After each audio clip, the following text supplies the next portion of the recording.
It's top 10 time, fuckers! 2013 actually turned out to be not terrible. Something the industry should just be proud of at this point. There was lots of good stuff I played this year that didn't quite make the list, like Aces Wild, Wind Waker HD, Fire Emblem Awakening, Rayman Legends, Marlow Briggs, and all the games released on the Vita this year. Seriously though, this is gonna be the cream of the crop, so strap yourselves in, cause it's gonna be the sexy rides.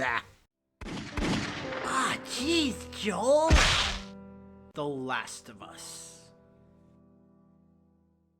Now, while I respected Naughty Dog's work with the Jak and Daxter, Uncharted, and of course their Way of the Warrior franchises, I never really got a lot of hands-on time with them. But all that changed when they released The Last of Us for the PS3 back in July. Oh, wait, did I say things change? No, they didn't, because I still had to sit there and watch someone bumble his way through every single chapter, missing many vital story threads and backstory of the somber, dark, but still very realistic world of Joel and Garbage. Where the fuck do I go? Now think about this for just one moment. Even though I experienced the game in the least optimal and pleasurable way possible, it still made my top 10. Now that, folks, is the hallmark of a classic. I think if you're trying to create a fleshed out game world, an incredibly strong single player narrative is one of the most important components of making that, connection with the player. This then makes that world and those characters feel memorable, unlike the other, with the ghost baby, what's it called? Fuck.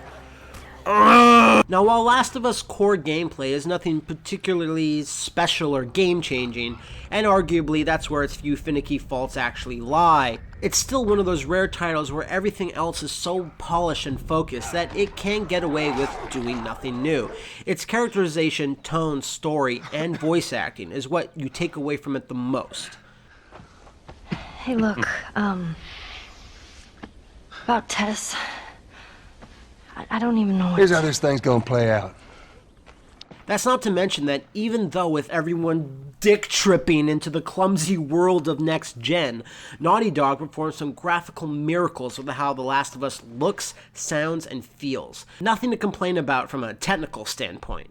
Yeah, I have a few qualms with its ending and the way certain characters don't have any say in their own fate, aren't given enough information to make decisions, and but that's one of the best things about The Last of Us. Its characters and world are so believable and that people can actually debate or argue about them, and no one can really be right or wrong with 100% certainty. While I always get more excited about new IPs, I have to admit, I want further adventures with Joel and Garbage. But I can't pick the ladder up. Just Hammer prompts, all buttons, I don't know. I got nothing here. Is there like a... Oh, you have to hit X. Arr, Assassin's Creed 4, Black Flag. When it was first announced back in 2005, Assassin's Creed was, at the time, my most anticipated new game. I was hyped as shit and jacked up as fuck. And then it came out and... yeah, it was pretty, yeah. Anyway, fast forward to now, and I don't like Revelations or Liberation. What? We offer two choices. Fuck.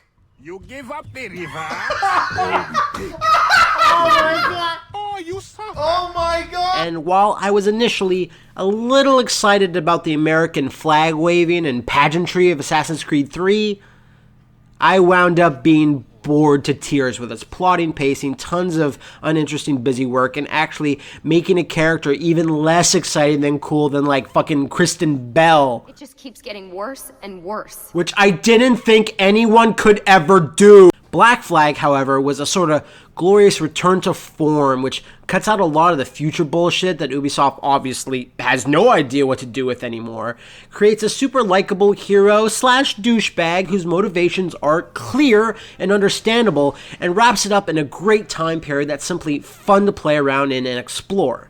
The game still has some old Assassin's Creed tropes to contend with, like having really basic stuff locked from you for no real reason other than story progression, lots of bugs, and despite it being toned down, the narrative still suffers from being shackled to the Animus storyline, which I long stopped caring about, like, 3 games ago? 4? I can't fucking remember.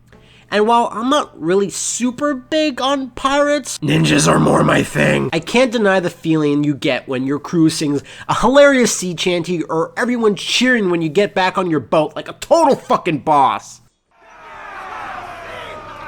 The whole sailing aspect is used so well and really gives context as to why you would need to go off the beaten path to find treasure and goodies. 'Cause that's what pirates do! It was always weird having Ezio searching for some shitty old armor when his wife or his father or his little uncle brother were about to get hung or beaten or stabbed or whatever. Yeah, sure, you can stop this fleet of ships that might be working for the Templars, but fuck that! Let's kill this white whale and sell its delicious blubber to buy rum! 'Cause why? Fuck you, we're pirates! Far Cry 3 Blood Dragon.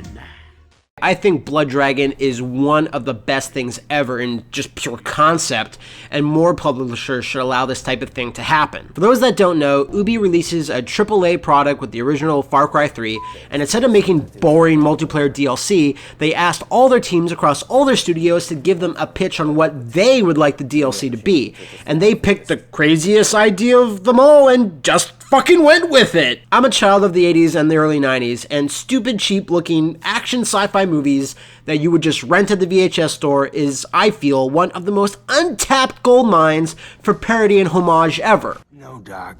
No way. I swore an oath to a special lady. Your wife? No. Lady Liberty. She taught me that winners don't use drugs. So I was happy to see that Blood Dragon is that parody and is that homage to the futuristic year of 2007. The gameplay flow that Ubisoft has been honing in on a bunch of their recent titles is in full force here.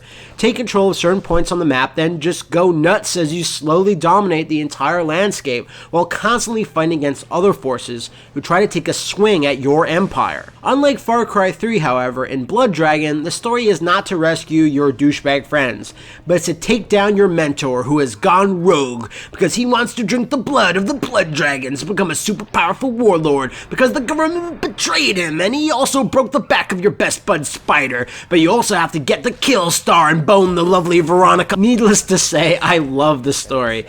Visually, I think Blood Dragon looks so appealing. Just paint everything with a warm neon glow. You can have this game playing in the background and totally be making whoopee with someone, and it'll set the mood perfectly. Also, make every fucking animal a cyborg! Finally, to top off this splooshy homage to the 80s, it puts you in the boots of a super soldier who's voiced by Kyle Reese / Corporal Hicks.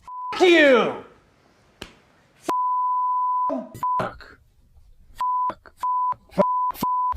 Couple that with lots of fun weapons, a hilarious script, some great characters, and you really get the sense that the team that developed this had an absolute riot. And in this industry where everything is marketed research to shit and no one really does anything crazy anymore in the mainstream marketplace, it's really refreshing to play something so weird and niche. Ever since the nuking of Canada and the invasion of Australia. My only real complaints is that I wish there were actually more cutscenes because they are usually hilarious, but they're a little infrequent. I got the touch. I got the power, yeah! And the ending sequence and the last 2 missions leading up to it are kinda lacking and needed to be fleshed out a bit more. Blood Dragon is an amazing concept, lots of little send-ups to tons of movies I enjoy, and a really fun world to just mess around in. I really hope those rumors of a sequel are true, because I'd love to take up the fight once again in even the darker dystopian future world of 2008! Get out your slashy paw claws, see? Because it's Battle Block Theater! Oh, what's that you say? You want a fun co-op platformer electronic game thingy? Brimming and jiggling with customization and fustigation? Well, my fine foxy friends, look no further and look no nearer than Battle Block Theater! I think the Behemoth's follow-up title, Castle Crashers Battle Block Theater, is a groin-grabbingly awesome ride from start to finish, with some of the most manically fun level designs and gameplay hooks I've seen in quite a while. Doesn't hurt that internet weirdo Stamper narrates the entire fucking game. Something fishy's going on here, and I think I don't like it right now at all. Nothing last year made me laugh as much as Battle Block, from the weird enemies, hilarious death animations, and some of the most charming and random cutscenes committed to digital media. I'd say to heck with Hattie and my friends, they'll be fine. And then I'd pack myself a nice bag lunch, show these cats my favorite finger, and then I'd make like horse turds and hit the trail. But I'm not you, and you're not horse turds. You will never run out of things to do, be it single player, co-op, mini-games, lots of versus multiplayer modes, a jacked up difficulty toggle that changes the way levels work. There's so much crap to do and get blown up by. The art style is as odd as anything else you'd expect from the Behemoth, and it also sports a really nifty soundtrack that's just instantly hummable. Not to mention a full-on create-a level mode with a whole suite of options, traps, tiles, and enemies, just the whole 9 yards. Want to make it an impossibly hard level and force your online or local friends to play it? Fucking do it! At its core though, this is a tried and true platformer, and unlike similar games such as Little Big Planet, Battle Block actually has tight controls and solid physics that are spot on.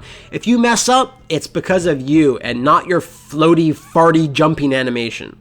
Essentially, you are trapped on a desolate, mysterious island run by cats, and are forced to make your way through Bloodsport after Bloodsport in a gladiatorial stage show?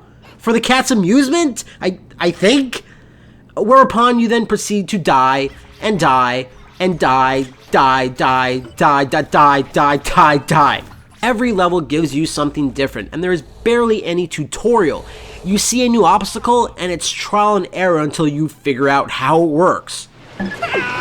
As you make your way through each set of stages, you get rewarded with a cutscene highlighting Stamper's trademark weirdness as he weirdly narrates this weird tale of weirdness. It's fucking weird. These hideously adorable abominations with their beady eyeballs, giant bloodthirsty, tiny mouth fangs, slashy paw claws, and stanky funk breath. Battle Block Theater, it's a must download if you have an Xbox 360 or a PC. Also, please call me Stamper. Man, I missed you at MagFest. But you know, whatever. Metal Gear Rising Revengeance. There's literally not enough time to go through all the reasons why Revengeance is fucking sick. So, with that in mind, reasons why Revengeance is fucking sick. The music. Call it cheesy, call it Linkin Park-esque, but there's nothing more satisfying than cutting up a boss only for that music to dynamically change up to push the hype levels into overdrive.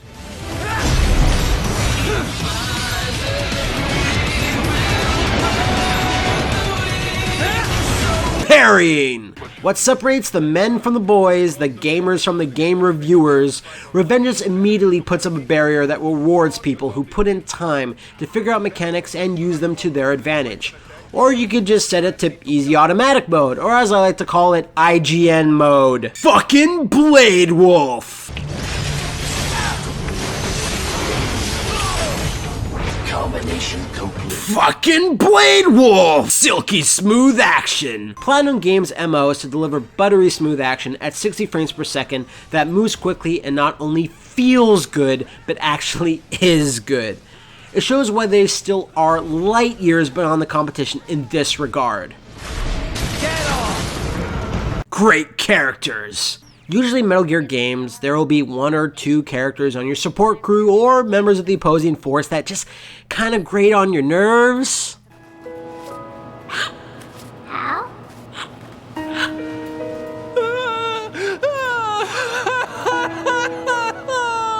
But Boris, Kevin, Courtney, and Doctor are all pretty cool. Desperado are pretty awesome in and of their own right. And Sam? Well, shit, Sam! All in all, a pretty perfect cast of characters. Okay, all that being said, for real, Revengeance is not perfect. As a huge Metal Gear fan, I can't help but feel that Revengeance narrative and the overall Metal Gear universe feels a little undercooked and inconsequential. Sure, it's supposed to be a spin-off, I know that, but at the end of the game, nothing's really changed and not even the smallest twist or plot detail is revealed. The game was originally going to be set between Sons of Liberty and Guns of the Patriots, but then they decided to break away and place it at the very end of the timeline to be able to do whatever they wanted, so it wouldn't be, shackled to any other story threads. Well, that didn't seem to result in much, because nothing really happens at the end of the game. Raiden beats the bad guys, and that's the end, I guess. I wasn't expecting Sunny to just take off her face and reveal to everyone that she's actually— It's me, Austin! Oh, son of a bitch! But I did expect something to happen. I'm just saying I'd love a sequel to carry a bit more gravitas in the story department. Fuck. But hell, who am I kidding? There's a backflipping cat in the game! Hype cat. Hold it! Phoenix Wright, Dual Destinies. Grab your snackoos, your cords of steel, and think outside the box, y'all, because it's that blue suit wearing, case solving, pain beating, styling, profiling son of a gun. It's that motherfucking Phoenix Wright! It feels like 2 ice ages since we got to play a traditional turnabout game, and despite it not having the original writer/creator at the helm, Mr. Wright is back in a glorious return to form. First of all, no 2D sprites? No problem! Dual Destinies has amazing 3D models that animate so crisply, you'll forget the entire game is polygonal. All the animations have a snappy look to them, and all the character designs are loaded with such charm and detail. I mean, everything looks awesome visually. The writing, despite a couple of Capcom-esque typos, is still top-notch, and I laughed out loud a bunch of times and smiled a countless number more.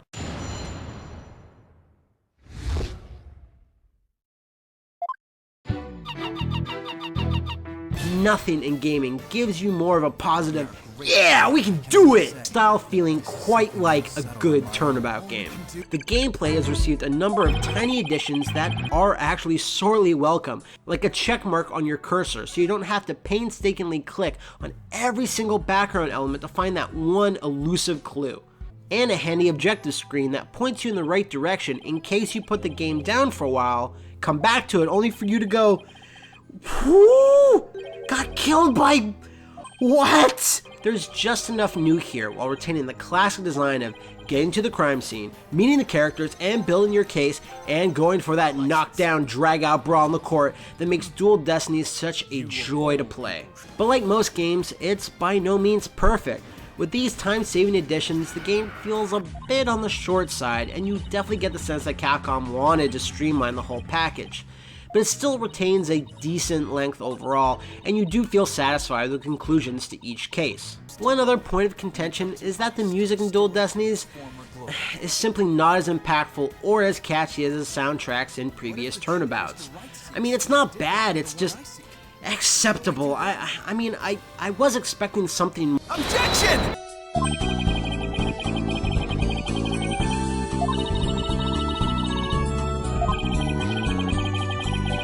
Oh, alright, yeah, okay, the music is pretty damn good. It's still not as— Objection!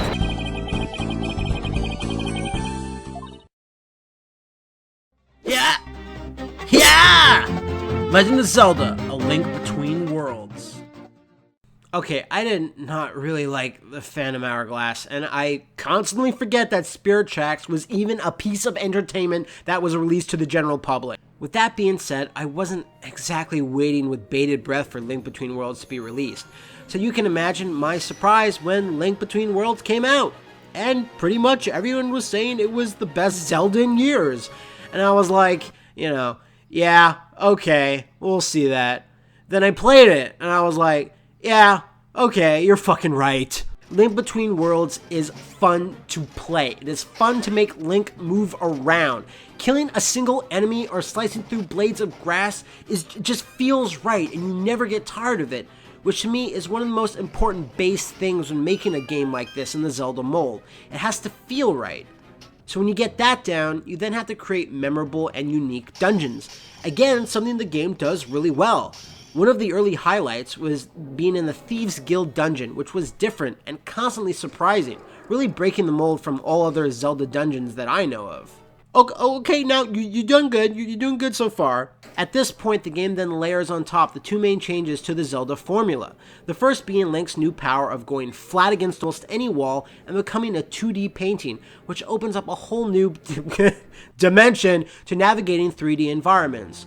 You constantly have to remind yourself you can do this because it's such a cool ability that's woven through the entire land of Hyrule. And also the land of piss and vinegar, the land of grouchy fucks and monsters harder than a coffin nail. It's goddamn motherfucking Link killing low rule. Fuck this place. The second big change to the Zelda soup is the fact that you get almost all of your tools and weapons incredibly early in the game at Ravio's item renting shop. This essentially lets you tackle anything you want in whatever order you want with almost no guiding hand or tutorial to teach you how everything works. This really harkens back to the old Zelda games, a new spin on an old formula done with almost near perfection. The only thing that's not perfect, well, there's two things. Now, while not bad or anything, the overall story is a little bit simple, a little bit predictable, and a little bit safe. You won't find any big surprises or cool plot twists here. But other than that, I mean, it's just an amazing Zelda game, and I think the best handheld game released this year. Oh, shit, wait, I said two things wrong with it, right? Well, okay, listen. I can't stand the sound effect of Link shooting energy out of the Master Sword.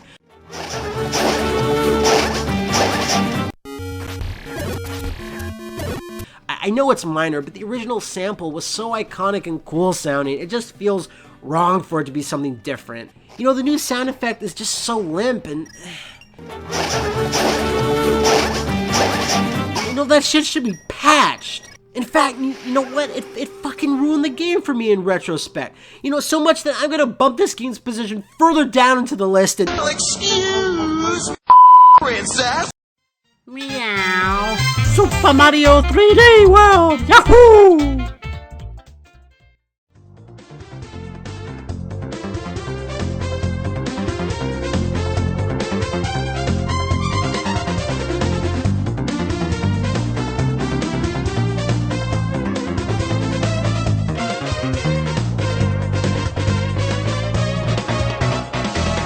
Okay, no, I'm not ballsy enough to do that the entire time, okay? Simply put, Mario 3D World is the best offering the Mushroom Kingdom has given us since Mario Galaxy. It's a fun, breezy game in single player and absolute madness in multiplayer, giving you even more opportunities to troll your dumb idiot friends.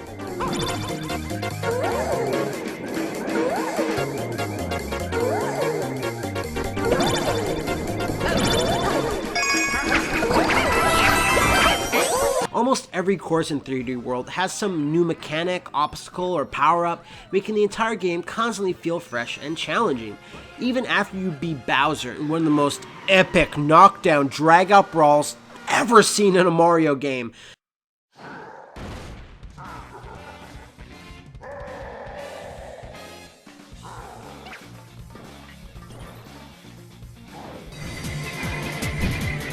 There's something like 7 other locked worlds that are even harder than anything else up to that point. Plus all the stamps and green coins to collect, which lets you unlock another 3.5 more worlds or some shit. The amount of imagination going on and with every course and obstacle is just staggering. And it's a good testament to the idea that you can design something really compelling if you're creative enough, and not because you have new tools and horsepower at your disposal. That doesn't always result in something memorable.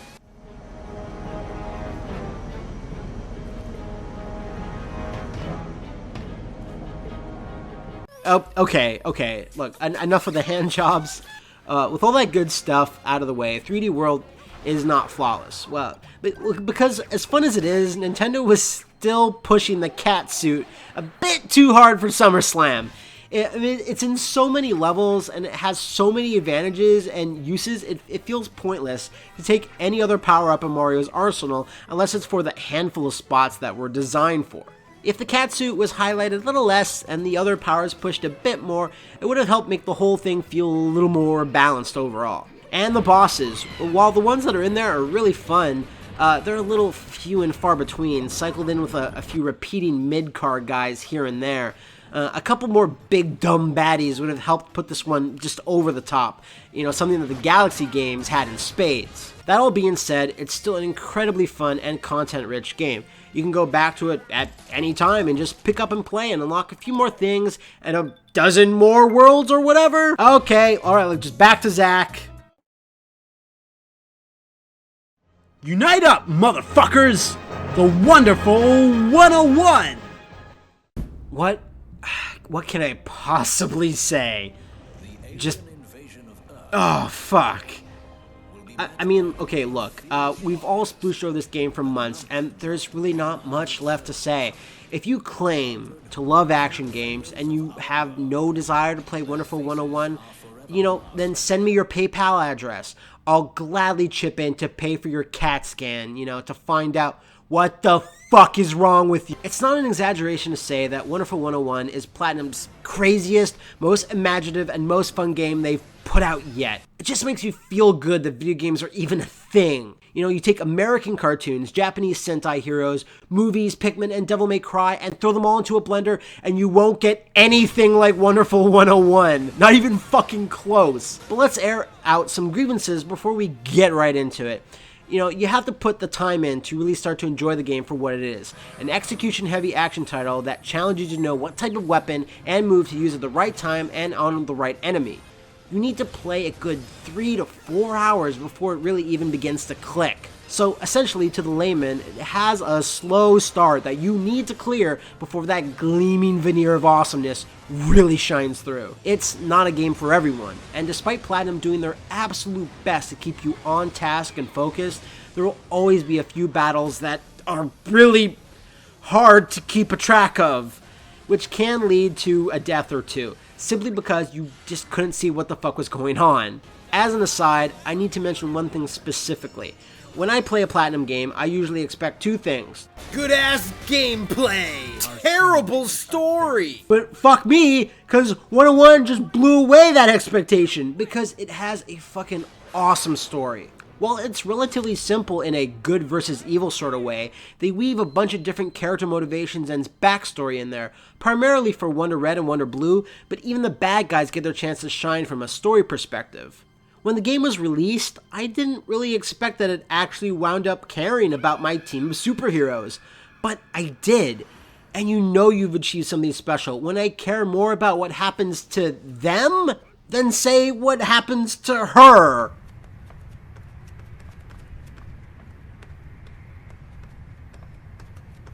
It's titles like these that help remind you of a mystical time in the video game industry, one that didn't revolve around marketing, focus groups, season passes, microtransactions, clickbait articles, sensationalist reporting, social integration, Metacritic bonuses or resolutions, and all that other awesome stuff that's sadly at the forefront of people's minds nowadays. Wonderful 101 was made by a passionate development team who love making video games and were given enough time, freedom, and money to make what they wanted to make. If you have a Wii U or are thinking about getting one, I can't recommend it hard enough. And if you are one of those people that dismiss this game because of how it looks or that it's exclusively on a particular system, I'll just let the man speak for himself.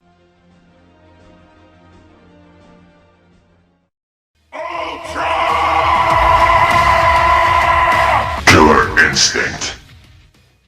Sometimes the things that make the biggest impact are the ones you least expect, those outside chances that you weren't exactly anticipating, but then completely just overwhelm and surprise you. Killer Instinct was that thing for me in 2013. Look, I knew Platinum would release, right, 2 stellar games last year, and I was positive Naughty Dog would give us something memorable with The Last of Us. But when Microsoft announced that Killer Instinct was coming back as a downloadable title exclusively for the Xbox One, developed by the people that brought us Silent Hill Downcoming, I couldn't help but feel just a little disappointed. No!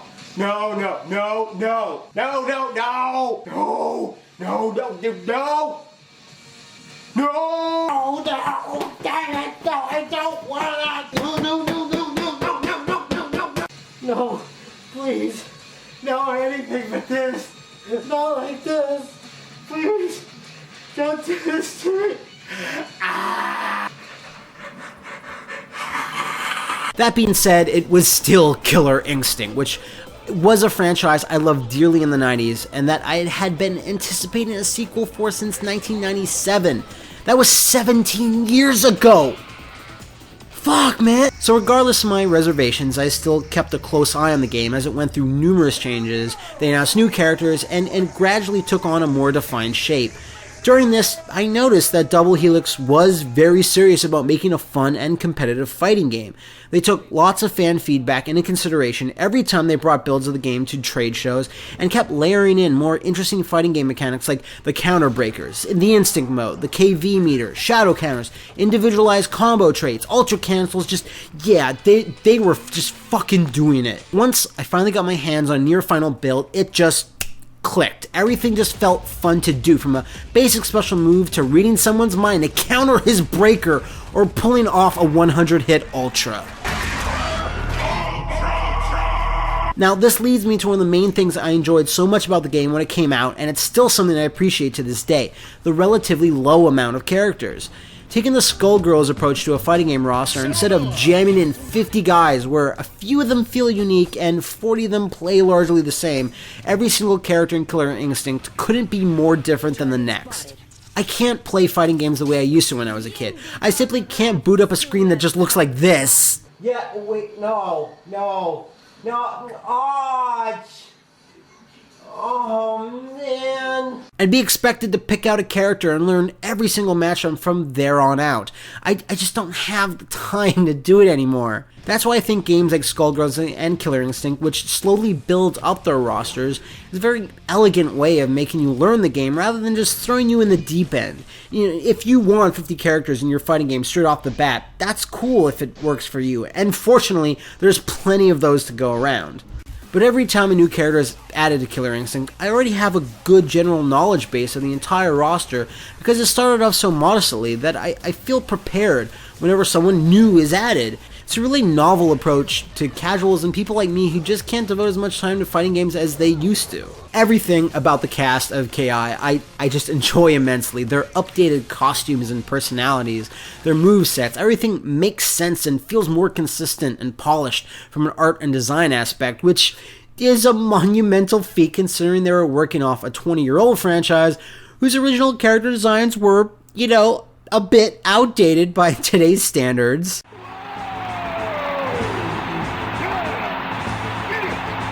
And if you don't appreciate the new makeovers, just get the classic costumes. While most of them look great, I have to admit, I wish they would tweak classic Saberwolf and Fulgore just a tad. Just tuck it in there, just make it tighter. Mick Gordon is a man whose name is on everyone's lips when talking about video game music lately. His fantastic score for Wolfenstein: The New Order being, chief among them, but Killer Instinct is where his work really shines. The audio department of this game just easily trumps any recently released fighting game OST out there, in my opinion. The sheer variety, musical genres on display here, the dynamically changing speed and tempo that either ebbs or flows with the fight, the classic KI music interwoven in the new tunes.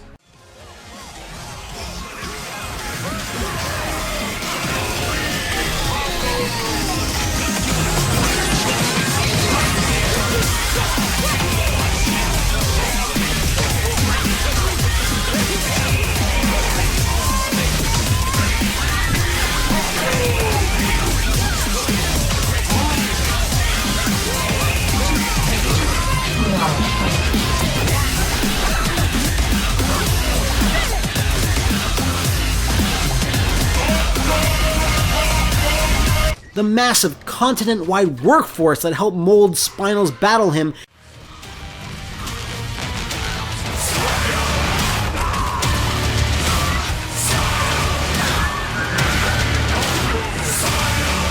and of course the KI theme being subtly placed over all the menu screens.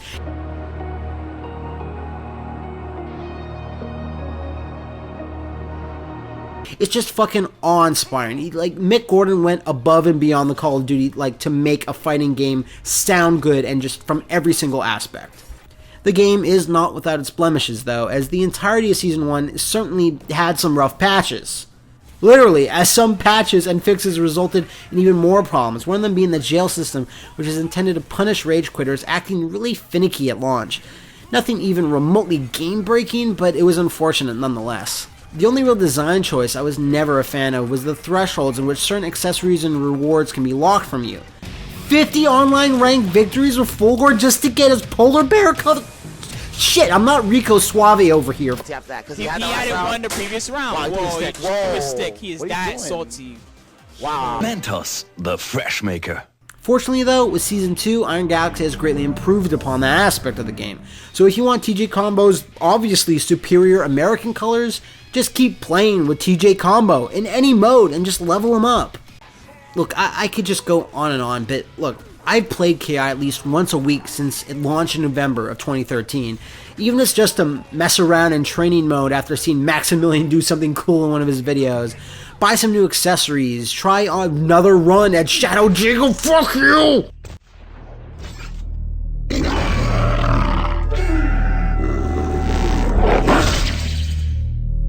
Ultimate. Or level up online. I just keep going back to it week after week, each time with a smile on my face. And now with Iron Galaxy at the helm and lots more characters to be out over the next few months, I really don't think that smile is going to go away anytime soon. This is just one of those rare circumstances where something that you loved dearly as a kid came back and they just didn't fuck it up. Like, in fact, they exceeded your expectations. And now you're just excited to play it. Like, for me, Killer Instinct was that game, and it's the most fun I had in 2013. Supreme victory. So there concludes my top 10. I hope you guys enjoyed it, and I hope you can understand where I'm coming from for Killer Instinct, especially because it was such an important thing for me as a kid, and that's the reason why, my laundry is here. I better go cash this laundry.